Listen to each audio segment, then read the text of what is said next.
हर महीना वैन के 800 रुपए बचाने के लिए हम लोगों ने साइकिल से स्कूल जाना चालू कर दिया था। ये हो गई। चार लौंडे थरथराती ठंड में साइकिल से स्कूल जाते हैं, ब्लेजर, टोपा, मफलर बांध बुंदा के। एक तो ये ब्लेजर बहुत अजीब था हमारे स्कूल का। 2 जेब थी हमारे ब्लेजर में और 2 ही अंदर की साइड थी। हमारे स्कूल वालों को लगा कि बाहर जेब का क्या ही यूज हो सकता है, इसलिए उन लोगों ने बाहर जेब ही नहीं दी। क्या करूं मैं इस जेब का? ठंडी लग रही है तो हाथ अंदर वाली जेब में ही डाल के चलना पड़ता था। कोनी से साइकिल चला के आते थे हम लोग स्कूल। सबको ऐसा लगता था कि हम लोग अपाहिज हैं। और फिर एकदम से हम लोग हाथ बाहर निकाल लेते थे।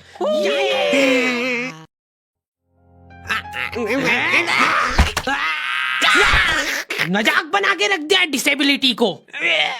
अपाहिज लोगों की रिस्पेक्ट कम हो गई थी हमारी वजह से, लेकिन लड़कियां खुश हो गई थी इस इनोवेशन से।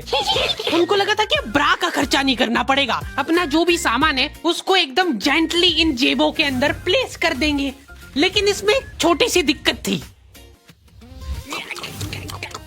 स्कूल वालों ने लड़कियों के ब्लेजर में एक ही जेब रखी थी। तुम लोग नहीं समझोगे कितना मुश्किल होता है एक ही जेब में इतना सारा सामान घुसाना। हर रोज लेट होते थे हम लोग स्कूल, क्योंकि मेरी साइकिल की चेन ढीली थी। थोड़ी सी भी स्पीड बढ़ाते थे तो वो चेन उतर जाती थी। लेकिन पापा ने मेरे को प्रॉपर ट्रेनिंग दे रखी थी चेन चढ़ाने की। एक जना ऐसे खींचेगा टायर, उतने में अपने को पानी से फटाफट कस देना है। ये हो गई टाइट। बैग में पाना पेचकस रख के लाना पड़ता था मेरे को स्कूल, कि कभी भी रास्ते में चेन उतर सकती है। इमेजिन करो एक बार कि तुम चुपचाप वैन में बैठ के जा रहे हो, बीच सड़क में 4 लौंडे साइकिल पलटा के फटाफट क्लास में बैठे हुए मेरे को डर बना रहता था कि कोई गलती से मेरा बैग चेक नहीं कर ले। तो आज हम लोग पढ़ेंगे टेंस। सबसे घटिया, वाहियात, नीच टॉपिक लगता था मेरे को टेंस। पास्ट, प्रेजेंट और फ्यूचर तक बात ठीक थी। प्रेजेंट कंटिन्यूअस टेंस क्या होता है? सिंपल पास्ट, पास्ट कंटिन्यूअस, मतलब वो बीत चुका है पर चल भी रहा है। क्या है ये? कितना भी समझ लो इस टॉपिक को, एग्जाम में जाके तुमको अंदाजे से ही सेंटेंस चूज करना पड़ेंगे कि ये सुनने में अच्छा लग रहा है तो यही होगा सही। एग्जाम में इन्विजिलेटर हमको क्वेश्चन पेपर पे कुछ नहीं लिखने देता था। इनको ऐसा लगता था कि हम लोग क्वेश्चन पेपर पे आंसर लिख लिख के चीटिंग करेंगे। लेकिन हमारी क्लास के बच्चे एडवांस हो गए थे। ये पूरी की पूरी आंसर शीट एक्सचेंज कर लेते थे कि तू लिख के दे, तेरे को आता है तो। बोर्ड एग्जाम थी यार हमारी, और हमारे स्कूल वाले बोर्ड एग्जाम को बहुत सीरियसली लेते थे। अलकायदा टाइप ट्रेनिंग मिली थी हम लोगों को। एग्जाम देते हुए कहीं से भी बॉम्ब गिर सकता है, लेकिन तुम्हारे हाथ नहीं रुकना चाहिए। चाहे तुमको क्वेश्चन आता हो या ना, कुछ न कुछ लिख के ही आना है। हमारा एक ही मकसद होना चाहिए, आंसर शीट भरना। नहीं आए तो भी कुछ भी लिख के आ जाओ। मेरे को ये नहीं समझ आता कि मैं कुछ भी कैसे लिख के आ जाऊं। मेरे को आता ही नहीं है, क्या लिखूं मैं? एक तो हमको इतना डरा धमका के भेजा गया था ना सेंटर पे, मैं नर्वसनेस में जाके अपना नाम भूल गया। वहां पे इन्विजिलेटर ने नाम पूछा, मैं सोच रहा हूँ क्या हो सकता है। बेटा नाम तुम्हारा। 2 मिनट। हाँ हेलो मम्मी, मेरा नाम क्या है? बोर्ड एग्जाम के नाम पे इतना डरा दिया था ना स्कूल वालों ने हमको, अच्छों का मुंह निकल जाता है टट्टी के साथ मिक्स होके। तुम लोगों का एक सेंटर आएगा जिसके चारों तरफ सैनिक तैनात रहेंगे। बिना एडमिट कार्ड के वहाँ पे आसपास भी भटकते हो मत दिख जाना, जिंदा जला देंगे वो लोग। और अगर चीटिंग करते हुए पकड़ा गए तो ना तो तुम हमको जानते हो ना हम तुमको जानते हैं। हम लोग एग्जाम वाले दिन सेंटर पहुंचे तो बच्चों से ज्यादा सिक्योरिटी थी वहाँ पे। आज तक इतनी सिक्योरिटी मैंने एयरपोर्ट पे भी नहीं देखी थी। आर्मी वगैरह खड़ी थी वहाँ पे टैंक लेके। वो सिक्योरिटी वाले एक एक रबड़ का रैपर निकाल के देख रहे थे कि उसके पीछे तो नहीं लिख के लाया कुछ। क्या लिख लूंगा मैं इतनी सी जगह में? लिख भी लिया तो मेरे को ही समझ नहीं आएगा कि क्या लिखा है। कुछ चीजों का मेरे को लॉजिक ही समझ नहीं आया था कि तुम नंबर वाली घड़ी पहन के नहीं जा सकते हो, पहनना है तो कांटे वाली पहनो।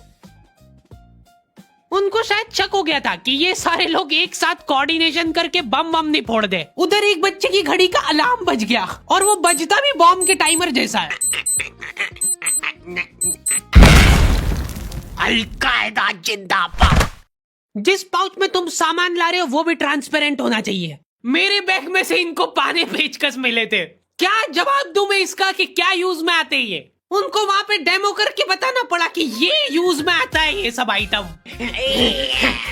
फिर बाकी बच्चों ने भी कंफर्म करा कि हाँ देखा तो है हमने इनको रास्ते में ये हरकत करते हुए। ये सब देख के उन्होंने मेरे पाने पेचकस तो हाथों हाथ नाली में फेंक दिए थे। हमारे एक साथी की जेब में से ड्रग्स बरामद हो गए थे। अरे ड्रग्स नहीं है, ये इनहेलर है। इसको ऐसे सूंघते हैं, नाक बंद होती है तो नाक खोलने के बाद भी अगर तुम इनहेलर को पूरी ताकत से सूंघते हो, आंखें दिमाग में ठंडक हो जाएगी तुम्हारे। वो बच्चे नहीं होते जो पूरा साल टाइम पास करते और एग्जाम के एक दिन पहले पढ़ के एग्जाम देने आ जाते हैं। वो बनने की मैं कोशिश ही कर पाया था सिर्फ। मैंने सोचा था आखिरी रात मेरी है, रात भर मैं पूरा सिलेबस चाट जाऊंगा, पर मैं एग्जाम के एक दिन पहले ही बीमार पड़ गया। सर्दी हो गई मेरे को, तो मैंने सोचा ठीक है अभी थोड़ा रेस्ट करते, सुबह उठ के पढ़ाई करेंगे। नाक बंद हो गई भाई, नींद ही नहीं आ रही है। फिर पापा आके मेरे को ट्रिक बताते हैं कि अगर राइट वाली नाक बंद हो रही है ना तो लेफ्ट साइड करवट करके सो जा, फिर गहरी सांस ले, तो ये जो है ना राइट वाली खुल जाएगी और लेफ्ट वाली बंद हो जाएगी। फिर लेफ्ट वाली अगर खोलना है तो राइट साइड करवट करके सो जा। पूरी रात करवटें बदलता रह गया मैं। सुबह रास्ते में जाते जाते पढ़ रहा हूँ मैं, क्योंकि बाकी बच्चे भी यही कर रहे थे। बच्चों को लग रहा है कि भाई जितना हम लोग साल भर में नहीं पढ़े उतना हम लोग रास्ते में जाते हुए पढ़ लेंगे। रास्ते में ऐसे कॉपियां लेके घूम रहे जैसे इनसे ज्यादा पढ़ाकू कोई हो ही ना। सुबह हम सब लोग सेंटर लेट पहुंचे, क्योंकि साइकिल की चेन उतर गई थी तो रास्ते में वो कर रहे थे। और क्वेश्चन पेपर भी लेट हो गया था उस दिन। क्वेश्चन पेपर Z+ सिक्योरिटी के साथ आता था। 10 बॉडीगार्ड लेके आते थे एक जरा सा पार्सल।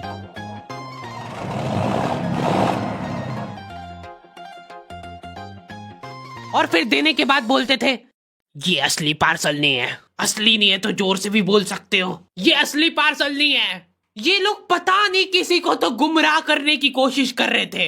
इनको डाउट था कि इतनी सिक्योरिटी के बाद भी कोई पेपर चोरी कर लेगा, तो ये लोग इतनी सिक्योरिटी में नकली पेपर लेके आए। असली पेपर तो एक और बॉडीगार्ड नाले में तैरता हुआ लेके आ रहा है। ये पाने पेचकस किसने डाले नाली में? ये लो। मजाक कर रहे थे हम तो, यही है असली क्वेश्चन पेपर। जाओ बांट दो फटाफट।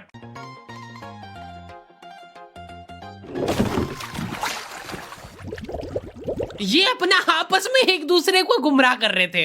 एक बार बस सोच के देखो कि ये सारी हरकतों के बाद भी अगर पेपर लीक हो गया, सोचो एक आदमी टेलीग्राम पे क्वेश्चन पेपर बेचने लग गया था, वो भी एग्जाम के महीने भर पहले से। तब तक क्वेश्चन पेपर बना भी नहीं था। तो अब जो आदमी हमारा क्वेश्चन पेपर सेट करने बैठा, उसने सोचा कि उसका काम इजी हो सकता है, क्यों ना थोड़ा सा स्मार्ट वर्क कर लिया जाए। उसी ने सबसे पहले वो फेक क्वेश्चन पेपर खरीदे और वैसे के वैसे चेप दिए। जिसने पेपर लीक करा था वो खुद सोच में पड़ गया कि ये कैसे हो गया। एग्जाम खत्म होने के बाद इन्विजिलेटर को बहुत मजा आता भाई कॉपियां छीनने में। एक सेकंड भी किसी को ज्यादा नहीं मिलना चाहिए। बस एक वर्ड टाइम ओवर होने के बाद कैसे लिखा तूने? एक बच्चे ने खुद से कॉपी दे दी तो इनको डिसरिस्पेक्टफुल महसूस हो गया था। उसको वापस से कॉपी दे दी कि लिख ले थोड़ी देर और। जैसे लिखने लगा वापस छीन ली। ओके, तो दी एंड हो चुका है। पिछली बार मैंने तुम लोगों को 2.5 लाख लाइक का एम दिया था, जो कि तुम लोगों ने बहुत आसानी से कर दिए थे। तो इस बार एम रखते 3.5 लाख लाइक्स का। जैसे तुम लोग 3.5 लाख लाइक का एम कंप्लीट करोगे, अगला एपिसोड में सीधा अपलोड कर दूंगा। मिलते हैं नेक्स्ट वीडियो में।